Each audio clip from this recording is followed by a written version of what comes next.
I forgot to say that last week at the concert we held to benefit the Hopkins Center, we raised $3,040 that we were able to give to them. Yeah. That'll be a big boost to people looking for mental health services. Our reading this morning, the story from the book of Genesis in which Lot's wife turns into a pillar of salt, is a challenging one. And that's minister talk for what were they thinking, right? This is no Moses being called to leadership by a burning bush kind of story. It's not Jesus showing compassion for the untouchables.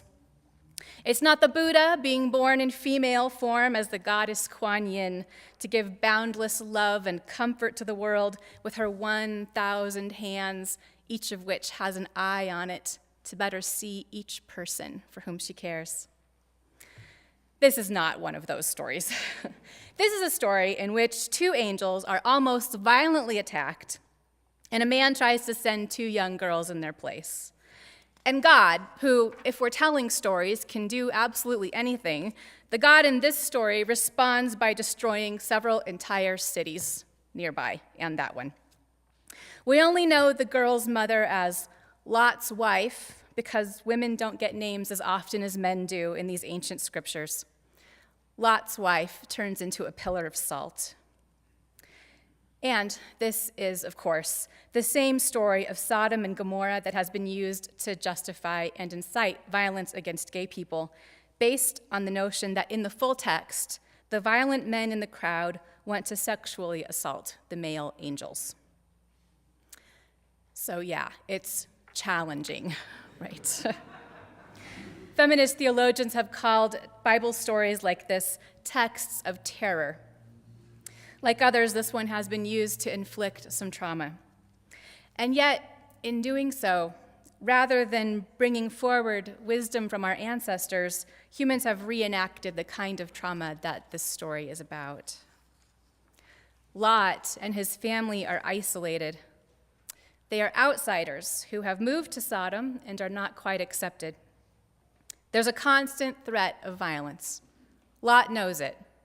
We don't know how he knows it, but judging from his urgent reaction, we can assume that he has personally experienced it in some way. The violence is an inevitable reality of his life, and he acts on that knowledge when he tries to prevent other newcomers, the angels, from spending the night in the square, where they would be unprotected. But Lot's own home is not safe either, especially not for those daughters. And they find themselves in harm's way. The town's violence literally comes banging on the front door, and Lot copes by making a flash decision that we find unimaginable. He would shove his own daughters out into the violent crowd. Stories like this one, parables, are not meant to be factual, but they are often true. True in a sense that's different than factual. True in the sense that they express something important about being human. And so we can wonder, what is Lot even doing in that city? Why does he make a life there? He acts as though he's stuck. Even when the angels tell him twice to leave, he doesn't. Even after he and his family are dragged out the city gates by their guests, in the full text of the story, Lot argues with the angels about how far away they will go. Why? Why doesn't he just run? And then, as they leave, his wife looks back, and she is turned into a pillar, immovable, frozen, like salt. Many preachers have noticed that the angels told the family not to look back. They say Lot's wife was punished for disobedience. Religious people sometimes offer hurtful responses to misfortune. You know what I mean. I know that you do. And actually, there's a parable about that, too. In the book of Job, a man who has lost everything also loses his temper when his pious friends say, basically, that everything happens for a reason, and they also suggest that he must have done something to deserve it. Maybe he should just sort that out, right? In response to hard-hearted judgments against Lot's wife, countless poets have imagined her more sympathetically. Maybe she looks back out of longing for her home. Who could blame her, the poets wonder. But it's hard to imagine that she would have been fond of living in Sodom. Instead, it sounds like this story is not about obedience or longing, but about trauma. The anxiety, the seeming paranoia, the inability to empathize with loved ones, the feeling of being unable to leave, and the experience of becoming frozen like a pillar are all hallmarks of traumatized people. It's as though the first tellers of this story, perhaps without having a name for it, painted a picture of a family experiencing post-traumatic stress. Why would they do that? I think the answer is because it was common then, just as it's common now. Understanding the common experience of lasting post-traumatic stress, what's called post-traumatic stress disorder, or PTSD, can help us better understand ourselves, relate to each other with compassion and care, and find ways to prevent it even. So just as we've sometimes had sermons about depression, suicide, or other mental health topics that touch our lives and are part of our life together as a congregation, today I'm going to talk about PTSD. Now, in case you are noticing a familiar sensation of anxiety in your chest, or your shoulders, or your stomach, because you know all too well what it feels like to experience a PTSD trigger. And in case you're wondering if you should step out, let me say that I'm just going to focus on the effects of trauma rather than on the traumas themselves in this sermon today. There'll be no detailed descriptions of things that cause trauma. This morning's reading was the most graphic part of the whole service. Still, though, people do come and go from a Sunday service for a variety of reasons, and so if you find yourself needing to step out, go ahead and do that. You take care of yourself. We don't know as much as we probably should about PTSD, and I mean that in part on the cultural level. We hear it being mentioned in the news, of course, and we know that it's something that veterans and victims of violence may experience, but most people don't realize how widespread it is or what it looks like as it unfolds in a person's life. Researchers have learned more about it recently, but they still don't fully understand it, nor do they fully understand how some of the most effective treatments for it work. It took a long time for PTSD to even receive its name in this country. As World War II began, one researcher who remembered the battle fatigue and shell shock that World War I veterans had come home with decided that he'd write a book to help the upcoming wave of veterans. But his manual, called The Traumatic Neuroses of War, was not a bestseller. I think it was the title. And actually, 5 years after the end of the next war, the Vietnam War, it was still the only book about traumatized veterans that the psychiatrist Bessel van der Kolk could find. Van der Kolk had been at a loss to figure out how to help the Vietnam vets who kept showing up in his office. They had chronic nightmares, anxiety, depression, and a feeling that they were merely observing themselves living their lives rather than living them firsthand. They flew into rages, including in van der Kolk's office, and they scared their wives and children. They drank too much to try to ease their suffering, and sometimes the only thing that helped seemed to be extreme thrill-seeking, like riding a motorcycle down the road at 100 miles per hour. Some were tormented not only by what they had experienced in war, but by their responses to it, by what they did not do, which might have saved a comrade, and by what they did do in their traumatized state, sometimes inflicting unnecessary violence on others, even innocent women and children. It reminds me of Lot threatening his daughters with the violence. As van der Kolk's research progressed, he noticed that war is not the only time trauma does lasting harm to mental and physical health. What we've learned in the U.S. from veterans has helped give a name to something that was already happening in subtler ways throughout the rest of the population. In fact, PTSD probably affected some veterans before they ever arrived on the battlefield, because traumatization comes in many forms. According to the Centers for Disease Control and Prevention, In the US, 1 in 5 adults has experienced a history of childhood sexual abuse. 1 in 4 experienced physical abuse that left a lasting mark on their body.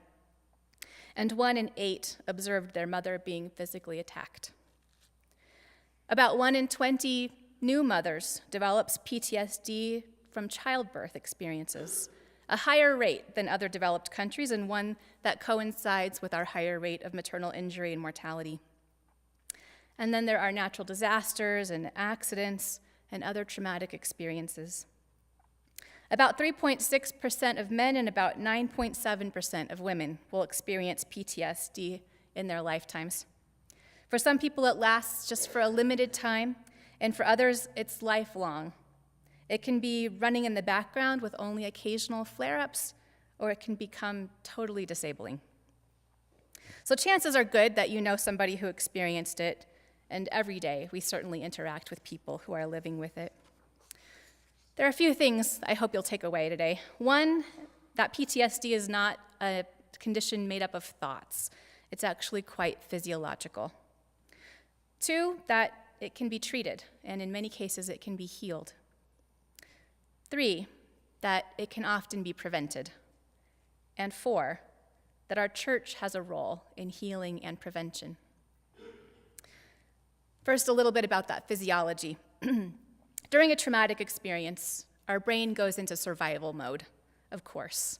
The primal part of the brain, back here, what's sometimes called the reptile brain, the reptilian brain, it's activated, and it says, fight or run. If we can run, or we can fight back effectively, and we can become safe again, then that reptilian brain and the nervous system it activates will calm back down. And especially if we have the loving support of people around us, we'll probably recover pretty well. But if we cannot help ourselves, if either the situation is overwhelming, or we're trapped, or we are too young and vulnerable to fend for ourselves, and the trauma continues, then the brain will continue to send stress chemicals out. And even long after the event has ended, the brain's electrical circuits will just keep going. Right above the reptilian brain is the mammalian brain, the mammal brain, and that's the limbic system where our emotions live. The limbic brain reads the social environment, scans it. It notices what's pleasurable or scary, it perceives danger, and it filters out information that's not very important for survival. This part of the brain is developed through our life experiences. If we don't grow up in a safe family, or if we do, but we experience violence later on, it can be wired or rewired for danger. And together, those two parts of our brain make up what can be thought of as the emotional brain.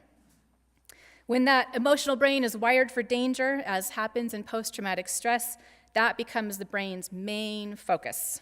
This is smart, actually, in an evolutionary sense, because when we're in danger, we need to focus just on that. But that focus prevents other parts of the brain from functioning at their full capacity, like the parts that are devoted to language, to meaning-making, to narrative memories, and to reason. It can suppress the frontal lobe, which is the part that tells us we're in the present, right now, and not in the past, with the result that traumatized people can become, in their brains, stuck in the past, physiologically, stuck in the processes of trauma and danger. Since the brain controls the whole body, those physiological processes create whole body symptoms, especially when the person encounters a trigger, meaning something that reminds them of some aspect of the traumatic event. Sometimes people living with PTSD describe the feeling of being triggered as a feeling like a row of dominoes falling one by one in an unstoppable motion, or as a door closing in the center of them, followed by another and another, until the self is very disconnected and shut off from the world. It can make a person feel like they don't have control of their brain and their body. PTSD leads to physical feelings of anxiety, like tightness in the chest, or feelings of panic. It can cause depression, and sometimes leads to attempts to self-medicate, like with alcohol, which can ultimately do more harm. With the body stuck in the brain activity of the past, vivid flashbacks and nightmares are common. Some survivors of PTSD or with PTSD develop poor physical coordination or a marked disconnect between their minds and their bodies. And another hallmark of PTSD is feeling frozen in the face of a new danger. The brain learned the first time that there was no escape. Now, like the father who would not walk out of Sodom even when the path was clear and the gate was open, or the mother who, looking back at the traumatic past, becomes as frozen as a pillar of salt, the person with PTSD may act and look as though they are helpless, freezing or cowering when the brain looks back to the past once more. Like veterans with PTSD, other traumatized people may feel not only terrible about what happened to them, but also shame over how they responded, whether they tried to protect themselves or not, and what they did to cope afterward. And this can be true even with little children. Traumatized children, by the way, are at special risk of being misdiagnosed or undiagnosed. That's because for many kids, the kind of trauma they experience is the kind that's an ongoing reality of neglect or violence. And PTSD that's from a chronic situation rather than from one distinct trauma is often called complex PTSD. It can show up with a different set of symptoms. And unless a doctor has done a really thorough assessment for abuse and neglect, and the child has had the courage and the language to describe what's been happening, their behavior, like their symptoms, can easily be misinterpreted. And then contributing to the confusion, the DSM-5, the Diagnostic Manual for Psychiatry, does not include a diagnosis for complex PTSD, the kind that children are most likely to show. Without clear guidelines for diagnosis, traumatized children are often thought to have ADHD or oppositional defiance disorder or bipolar disorder instead, and they might be treated with psychotropic drugs instead of treating the trauma. Children living in poverty, which is exactly the group of children who are most likely to experience neglect and violence, are much more likely to be prescribed psychotropic drugs than other children. And overall, more than 1 out of every 20 children are on psychiatric medication, suggesting we have some reflecting to do there. In the book, The Body Keeps the Score, Bessel van der Kolk raises awareness of this, and he expresses hope for people with PTSD. He shares what he calls 4 fundamental truths. One is that we have the ability to regulate our own physiology through basic activities like breathing, moving, and touching. He points to activities like yoga and meditation and Tai Chi as examples of things that can be helpful for PTSD. And they're things that tend to be overlooked in the usual medical model. Something called EMDR is another interestingly effective treatment. EMDR stands for eye movement desensitization and reprocessing. And in it, a specially trained therapist walks with the person through their memories as they move their eyes from side to side. And rather amazingly, it rewires the stuck parts of the brain. For adult onset PTSD, studies have shown that this may be one of the most effective treatments out there. Van der Kolk walks through the latest research on these and many more treatments, and The Body Keeps the Score. A second fundamental truth is that language gives us the power to change ourselves and others by helping us to define what we know and to find a common sense of meaning. What we do not have words for, we cannot heal. This is one reason for speaking about trauma in church. Third, we can change social conditions to create environments in which adults and children can feel safe and can thrive. We have the resources to end poverty, to teach peace, to form caring networks so that children have safe adults in their lives and don't have to face their lives alone if their family is hurtful. We have the ability to take sexual assault seriously, to make this Me Too moment a watershed moment. And when we engage in social justice work or tutor children in our congregation, we are taking part in healing social change. Finally, a fourth fundamental truth he shares is that our capacity to destroy one another is matched by our capacity to heal one another. And he says that community is essential to restoring well-being. Van der Kolk lifts up how belonging to a caring congregation can help with healing. It goes beyond friendship even. It turns out that, like doing yoga, singing in a church choir is one of those things that can help heal the body's relationship with the brain. Van der Kolk calls it an experience of group synchronicity and rhythm, which has been shown to heal PTSD. We have a choir and a soul singers group that sings as a form of care for others. And we have a meditative singing service, and you are invited to join any of them anytime. Reflecting on the harm done by texts of terror and on the potential of spiritual communities to be healing places, the theologians Rita Nakashima Brock and Rebecca Parker ask, what words tell the truth? What balms heal? What proverbs kindle the fires of passion of joy? What spirituality stirs the hunger for justice? We seek answers to these questions, they say, not only for ourselves, but for our communities and our society. What are the ways of being with one another that enable life to flourish, rich with meaning? When violence has fractured communities, isolated people, and broken hearts, how can life be repaired? We ask these questions because asking them is fundamental to living, they say. Every day, we live into the answers to these questions together.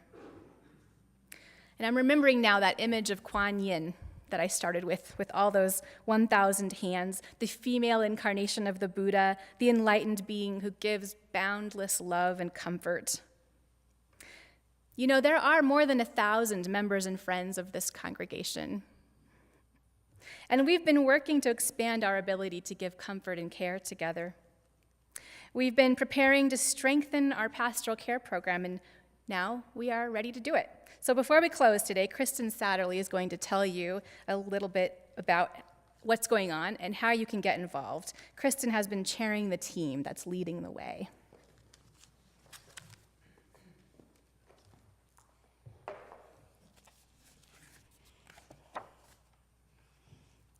We already have a strong network of care here at First Unitarian. We have compassionate ministers and our pastoral care choir that Angela just mentioned, the Soul Singers, who bring music to members in hospital and hospice. In our church publications, we light candles of sympathy and celebration every week.